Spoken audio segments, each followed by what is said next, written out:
গ্রামের মধ্যে অসাধারণ একটা ভিউ। যেমন পাখির কিচিরমিচির ডাক, তেমনি এই সরু রাস্তা চলে গেছে।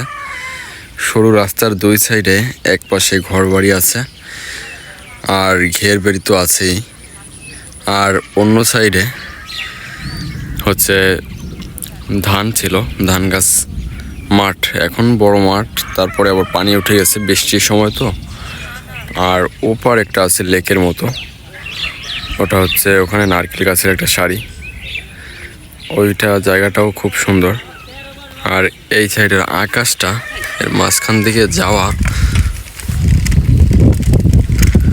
অনেকটা শান্তিদায়ক, যেটা বলে বোঝানো যাবে না। এই রাস্তা ধরে উপরের আকাশটা দেখতে যেমন লাগছে, যদিও একটু অন্ধকার লাগছে কারণ আকাশে প্রচুর পরিমাণে মেঘ। এই রাস্তা ধরে যাওয়ার শান্তি আসলে বলে বোঝানো যাবে না যদি কেউ এখানে এসে উপভোগ না করে।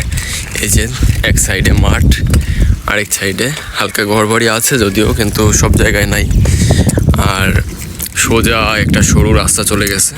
এই রাস্তাটা যখন পিচ হবে, আপনি মনে করেন, একটু অনুধাবন করেন যে রাস্তাটা কেবল করতেছে আর কি, নতুন আমাদের রাস্তা। আর যখন এখানে একটা লেকের মতো আছে, এখান থেকে আর কি বালি উত্তোলন করা হয়েছে এই রাস্তার জন্য।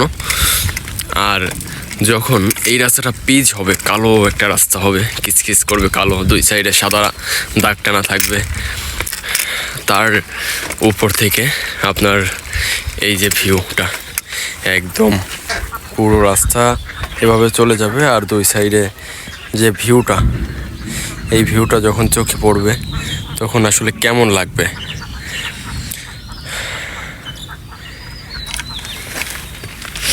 আর এই সাইডে হয়তো নোনা পানির কারণে আমাদের এই পানি, খালের পানি প্রচুর পরিমাণে লবণ, এইটা একটা আমাদের কমন সমস্যা আমাদের। যদিও সামনে বৃষ্টি আসলে ঠিক হয়ে যাবে। এই নোনার কারণে যত কচুরিপানা ছিল সব মরে গেছে। এই খালটাও দেখেন ভীষণ সুন্দর লাগছে। যদি কচুরিপানাগুলো একদম আউট হয়ে যায় তখন দেখবেন একদম কালো একটা খাল, কালো পানির খাল, আর দুই পাশে সারি সারি গাছ, খুব সুন্দর একটা ভিউ। আমার তো ভীষণ ভালো লাগতেছে যে এই রাস্তাটা যখন নতুন হবে, একদম পুরোপুরি কমপ্লিট হবে, যখন বৃষ্টি পড়বে তখন কালো একটা রাস্তা দেখা যাবে, তখন কেমন লাগবে আসলে। আর এটা হচ্ছে ব্রিজ, এটাও নতুন করা হয়েছে। আর